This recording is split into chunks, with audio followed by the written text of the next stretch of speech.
A Detroit cop sucker punched a man who wasn't trying to do anything. Totally unprovoked, 100% unprovoked. Now a former Detroit cop is facing criminal charges. It begins, this is so insane, it begins with a former officer asking a citizen, "Do you need help?" The citizen responds, "Don't worry about it, I'm good." An officer is then heard insulting the clothing of the man. "You're wearing a weird ass coat," he says. From there, it gets worse. You can see a former officer, his name is Anthony Smith, tell his partner to hold his things, hinting a confrontation is about to unfold. So let's put up one of the graphics. Okay, black male walking down the street, bothering no one. The police, they start to engage him. The guy wants to fight him.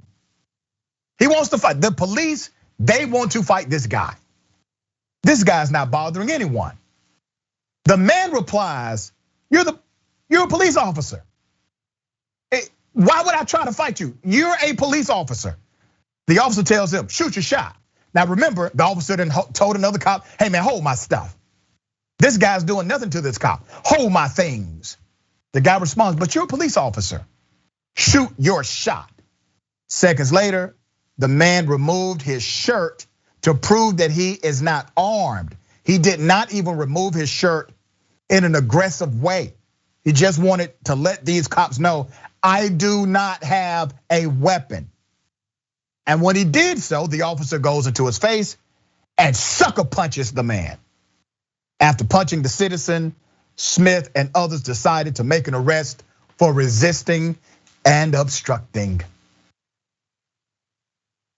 Yeah, that's exactly how it happened. Literally, this man, and come back to me. This man was only walking down the street. He's walking down the street. The police, they decided to bother him. Now they provoked this whole thing from top to bottom. He never tried to fight the officer back. He never struck the officer. He was sucker punched. He made sure the officers knew he had no weapons. He took off his clothing to prove this.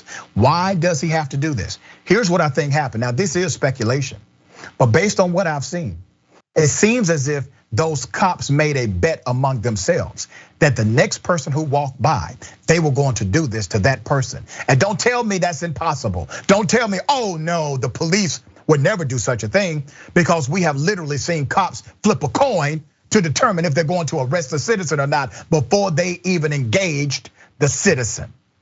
So we know it happens. When you look at the facts of this particular situation, nothing was natural about this encounter. It did not escalate. It did not have a criminal element. They only could arrest the guy for obstruction, and he didn't even try to resist the arrest. He was simply asking, "Why am I being arrested? I didn't do anything wrong," etc., etc.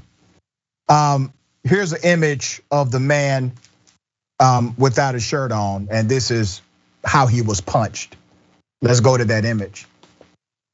He literally had his hands behind his back and was sucker punched.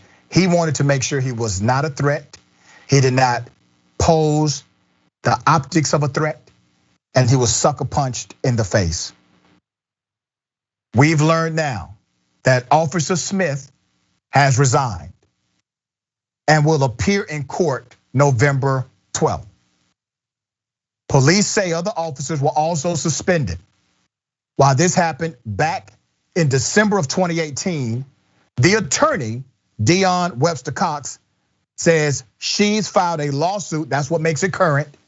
She has now filed a lawsuit because her client suffered a false arrest, false imprisonment, emotional distress, assault and battery, and gross negligence. Now, this is the same department where a cop was charged with punching a mentally ill, naked woman. Let's put a picture of that cop up. Same department, same police agency. That's Corporal Dwayne Jones. Punched a naked, mentally ill woman. And then this happened. There's another one. Remember the cop who knocked out an unarmed black man walking on the sidewalk? That one went viral. Same police agency, same people, same individuals. Now, they are reluctant to give us the names of everybody. We're still trying to get the other cops who were involved in the original incident that we're highlighting on the show today, but they didn't give us all of the names. There are many that were connected. We even think some that were out of the view of the camera. But here's the police chief. His name is James E. White. Yep. There you have it, right? Serve and protect. Damn shame.